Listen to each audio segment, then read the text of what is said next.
Bienvenidos a la sección número 6 de la materia La doctrina bíblica de la perfección cristiana. En las 5 secciones anteriores hemos tomado tiempo para analizar uno de los tantos textos bíblicos que nos hablan de esta maravillosa doctrina. En esta ocasión estaremos centrándonos en el análisis, aunque breve, de otro texto, el segundo texto en esta serie, que es Judas 24 y 25. La carta de Judas solo tiene un capítulo, serían los versículos 24 y 25. Dice el texto bíblico así: y a aquel que es poderoso para guardaros sin caída y presentaros sin mancha delante de su gloria con gran alegría. Al único y sabio Dios, nuestro Salvador, sea gloria y majestad, imperio y potencia, ahora y por todos los siglos. Judas 24, 25. El título para nuestro estudio: poderoso para guardaros sin caída. Poderoso para guardaros sin caída.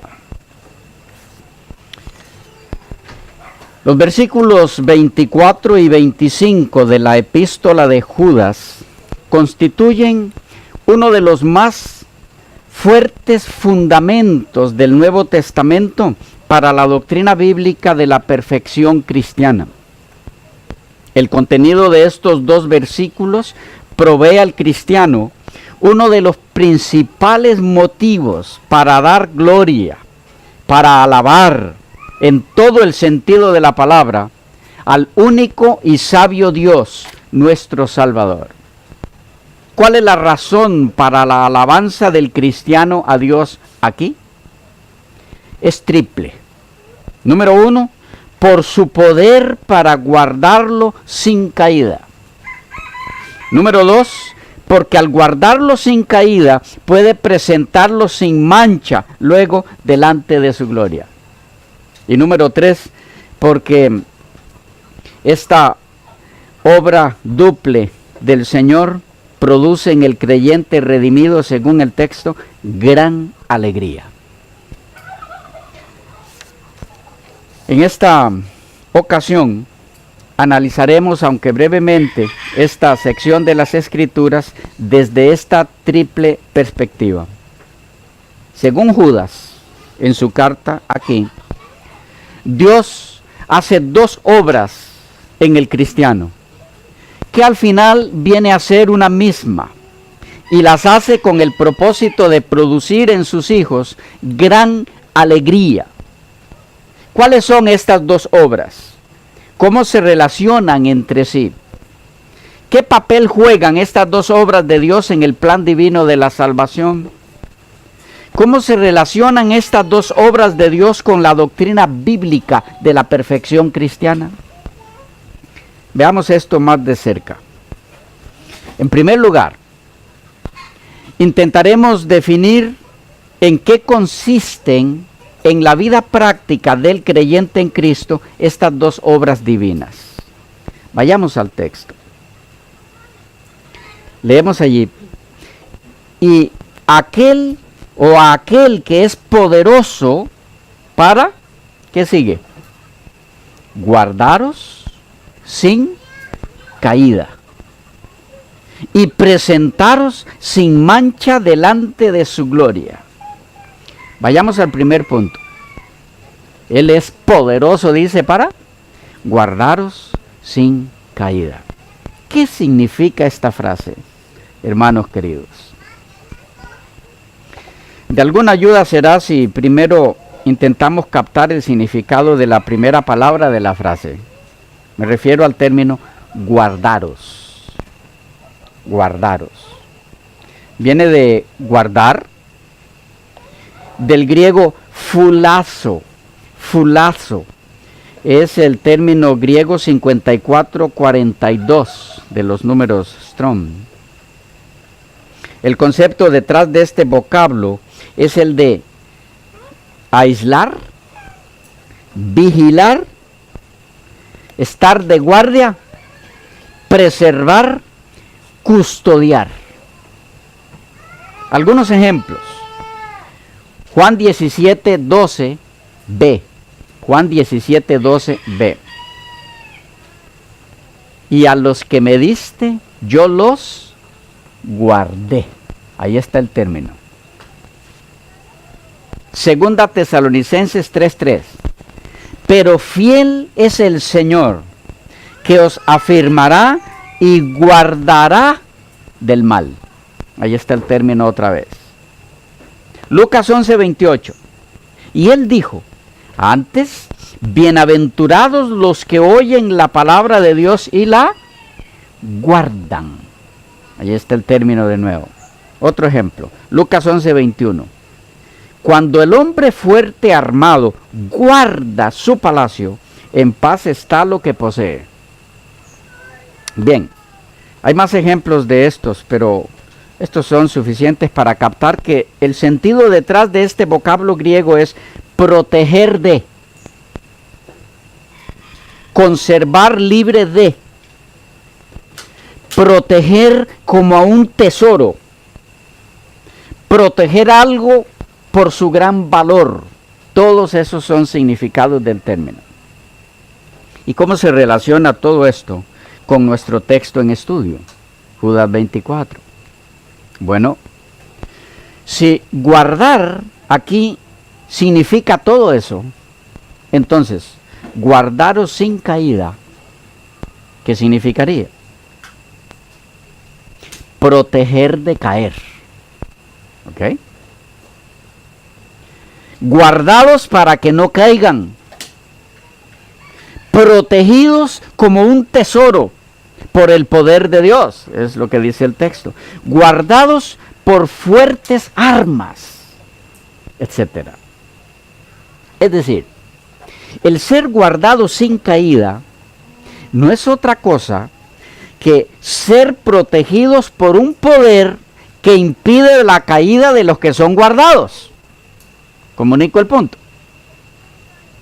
Y repito,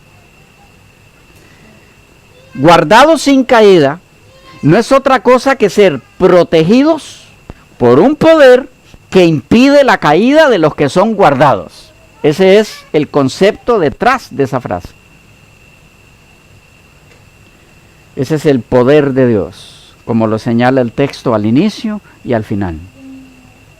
O sea que lo que Judas está diciendo aquí es que los que son guardados por el poder de Dios lo son para que no caigan.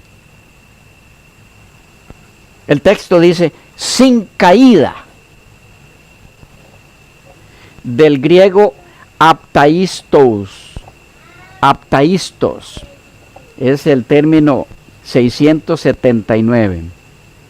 Este vocablo es derivado del término 4417, que es ptaio, P-T-A-I-O, ptaio, cuyo sentido es tropezar, errar, pecar, fallar, caer, cometer falta, como puede verse a manera de ejemplo en Romanos 11:11, donde leemos: digo pues, ¿acaso tropezaron para que cayeran? Allí se utiliza como tropezar. Otro ejemplo, Santiago 2:10. Cualquiera pues que guardare toda la ley, pero ofendiere, ahí está el término otra vez, taíse en ese caso, pero ofendiere en un punto, se hace culpable de todos. Otro ejemplo, segunda de Pedro 1:10. Por lo cual, hermanos, tanto más procurad hacer firme vuestra vocación y elección, porque haciendo estas cosas no caeréis jamás. Ahí está el término otra vez. Bien, ¿qué tenemos entonces hasta aquí? Que de lo que son guardados los hijos de Dios, según Judas 24, es de pecar. Elena de White lo expresó así. Leo de Dios nos cuida, diciembre 18, página 361, la edición digital. Cristo fue obediente a todo requerimiento de la ley. Por su perfecta obediencia, ha hecho posible que cada ser humano obedezca los mandamientos de Dios. Cuando nos sometemos a Cristo, el corazón se une con su corazón. La voluntad se fusiona con su voluntad. La mente llega a ser una con su mente. Los pensamientos se sujetan a Él. Vivimos su vida.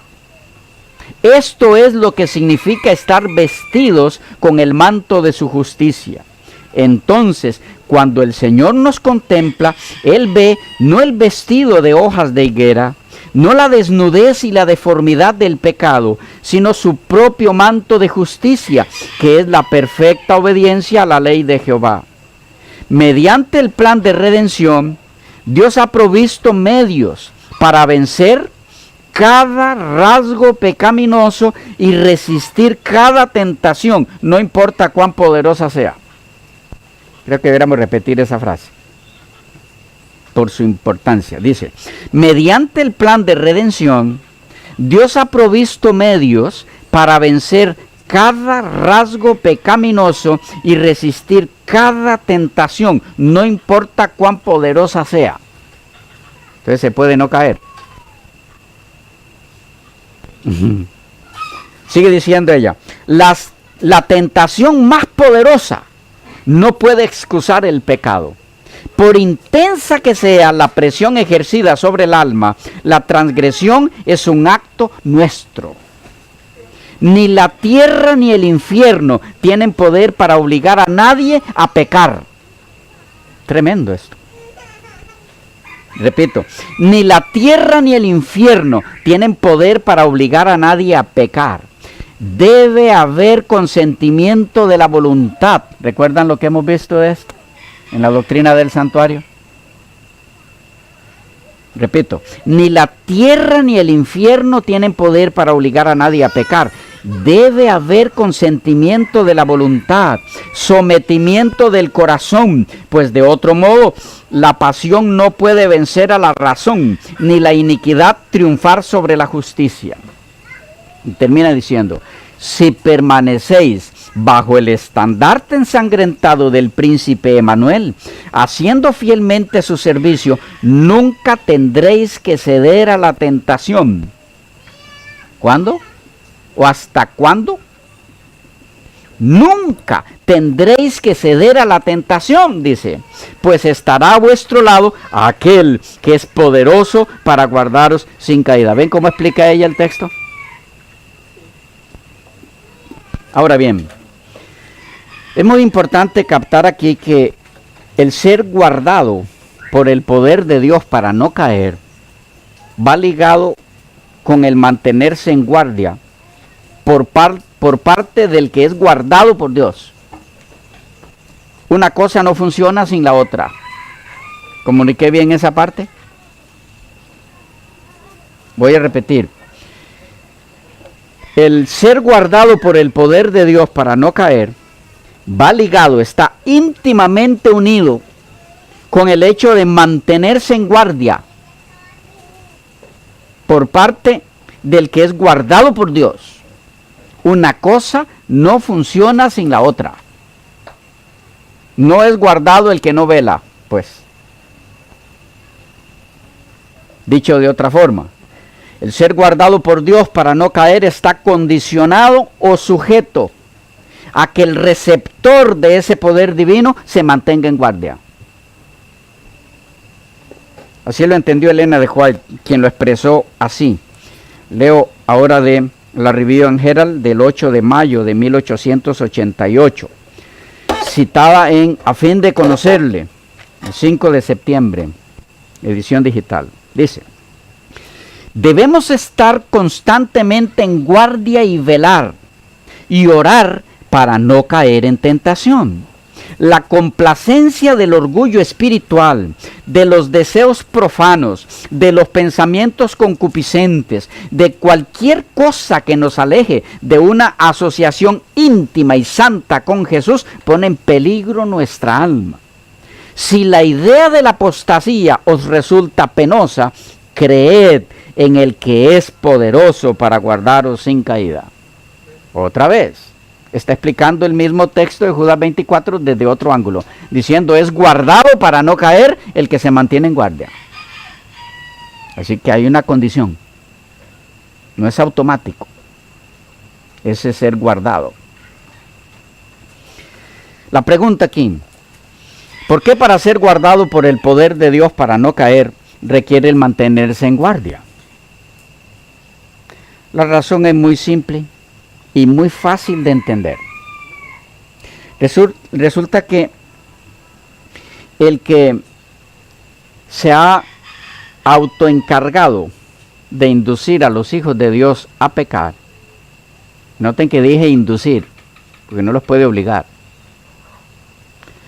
Satanás no da tregua, él no da tregua alguna, no descansa en su labor, no duerme, porque no se cansa al ser un espíritu.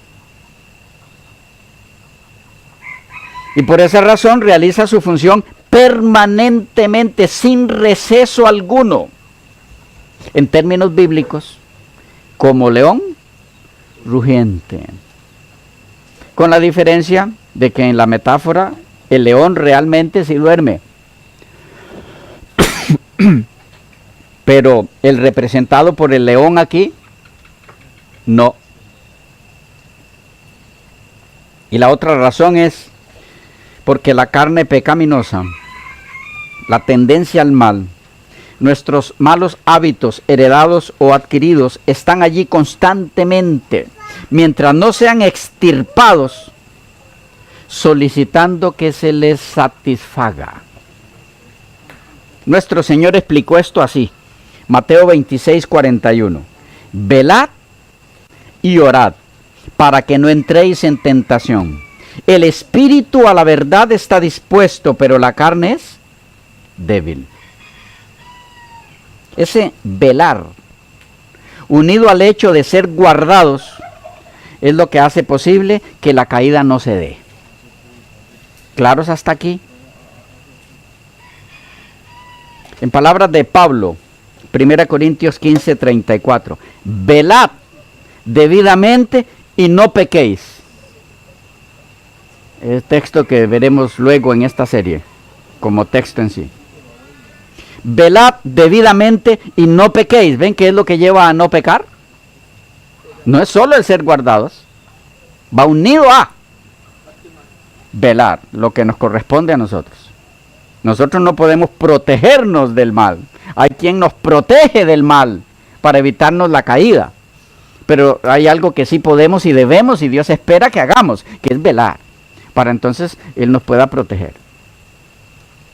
Velad debidamente y no pequéis, porque algunos no conocen a Dios. Para vergüenza vuestra lo digo. En este texto hay un nuevo detalle en el área de ser guardados por el poder de Dios para no caer. Y ese detalle es que los que son guardados con tal propósito son los que conocen a Dios. Es decir, no se puede ser guardado por Dios para no caer sin conocerle personalmente.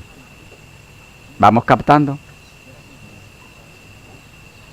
Pero ese aspecto lo vemos en el análisis de otros textos en esta serie, en la línea de la doctrina bíblica de la perfección cristiana. Por otro lado, el texto al que nos referimos hace un momento en el contexto de velar constantemente, por causa de la naturaleza misma de nuestro adversario Satanás, quien lo provee es el apóstol Pedro. Primera de Pedro 5:8. Sed sobrios y velad, porque vuestro adversario el diablo, como león rugiente, anda alrededor buscando ¿a quién? Devorar. Ahora, hay además otra razón por la cual el guardado por Dios debe cooperar velando sin cesar. ¿Cuál es esa razón? Que si Dios lo guarda, mucha atención a esto, sin que éste vele por su propia cuenta, eso equivaldría a violentar la voluntad del guardado por parte de Dios. Sería como guardarlo de caer apretándole un botón. Es decir, sería un proceso robótico, sin consentimiento del guardado. Y eso es contrario al método divino en el plan de la redención del hombre. En cuanto a la necesidad de velar constantemente por parte del que es guardado por Dios para no caer, hay algunas declaraciones de Elena G. de White que nos orientan al respecto. Entre esas las siguientes. Leo de Carta 57 del 23 de julio de 1887, citada en Alza tus ojos, el 23 de julio, páginas 216, 217, edición digital. Dice así: debe realizarse una obra real en nosotros. Permanentemente debemos rendir nuestra voluntad a la voluntad de Dios, nuestro camino al suyo. ¿Cuánto? ¿Cada cuánto dice? Permanentemente. Nuestras ideas personales lucharán constantemente para obtener la supremacía, pero debemos hacer de Dios el todo y en todo.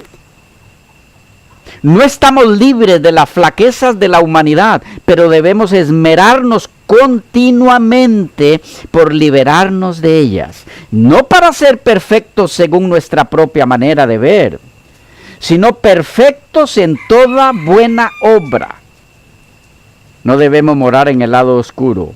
Nuestras almas no deben descansar en sí mismas, sino en quien es todo y en todos. Al contemplar como en un espejo la gloria del Señor, estamos realmente siendo transformados a su misma imagen, de gloria en gloria, como por el Espíritu del Señor. Esperamos demasiado poco y recibimos de acuerdo con nuestra fe.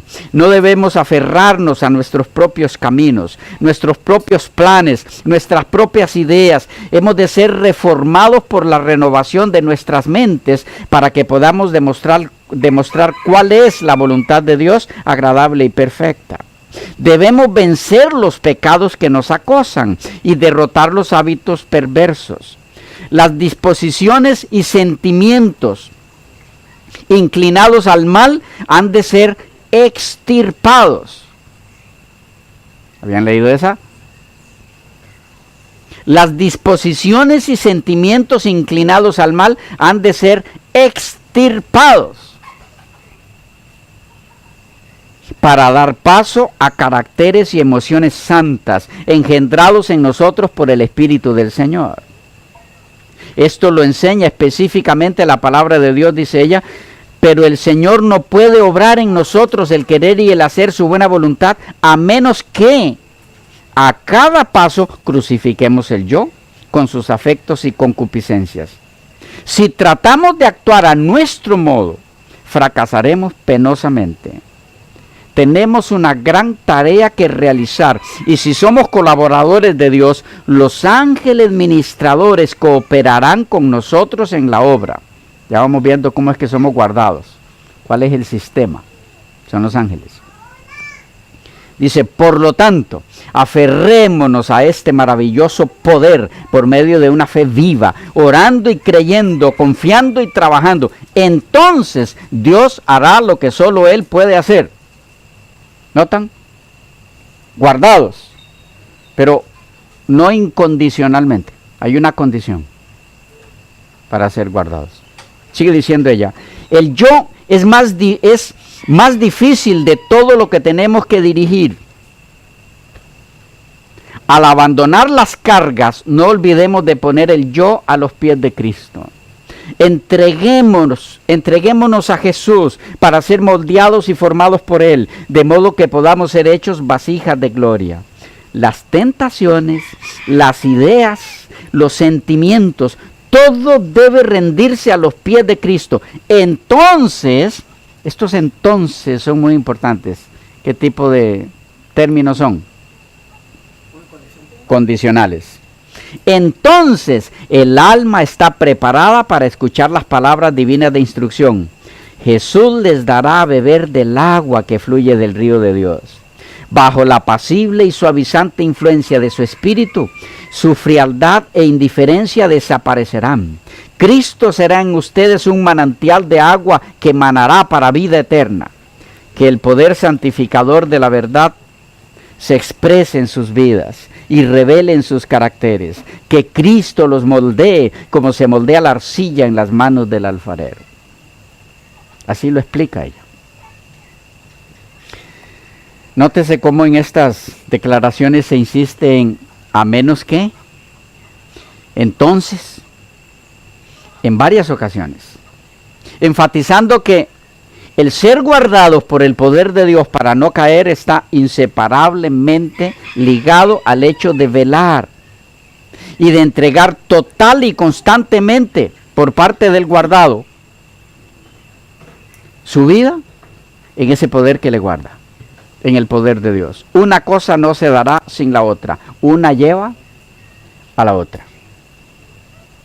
Sobre este mismo asunto también dijo Elena de White en Dios nos cuida, página 991, tenemos ese registro. En enero 11, la página 19, dice que todo el que desee participar de la naturaleza divina aprecie el hecho de que debe huir de la corrupción que está en este mundo a través de la concupiscencia.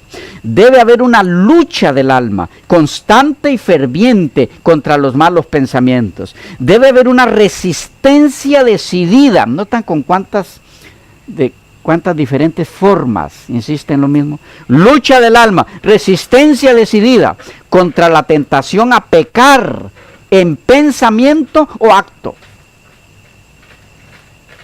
El alma debe mantenerse libre de toda mancha por fe en aquel que es capaz de guardaros sin caída. Está todavía explicando el mismo texto.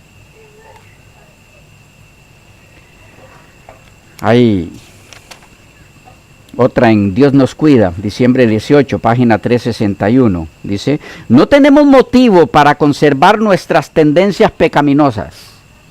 ¿Habían leído esa? ¿Ah? No tenemos motivo para conservar nuestras tendencias pecaminosas. ¿Qué significa eso? ¿Ustedes están captando lo que yo estoy captando? No tenemos motivo para conservar nuestras tendencias pecaminosas. O sea que deben ser extirpadas. Dice, a medida que nos hagamos partícipes de la naturaleza divina, se irán eliminando del carácter las tendencias al mal, hereditadas y cultivadas, y nos iremos transformando en un poder viviente para el bien. Al aprender constantemente del Maestro Divino, al participar diariamente de su naturaleza, cooperamos con Dios en vencer las tentaciones de Satanás. ¿Qué dice? El vencer la tentación, el guardarse sin caída, es una obra de cooperación. No lo hace Dios solo, ni por supuesto lo puede hacer menos el hombre solo. Dios y el hombre obran de común acuerdo a fin de que éste pueda ser uno con Cristo, así como Cristo es uno con Dios. Entonces, ¿ven el entonces otra vez? Entonces nos sentaremos juntamente con Cristo en los lugares celestiales y nuestra mente reposará en paz y seguridad en Jesús. ¿Vamos captando? Si no fue el tiempo, quedamos aquí y nos vemos en la próxima sección.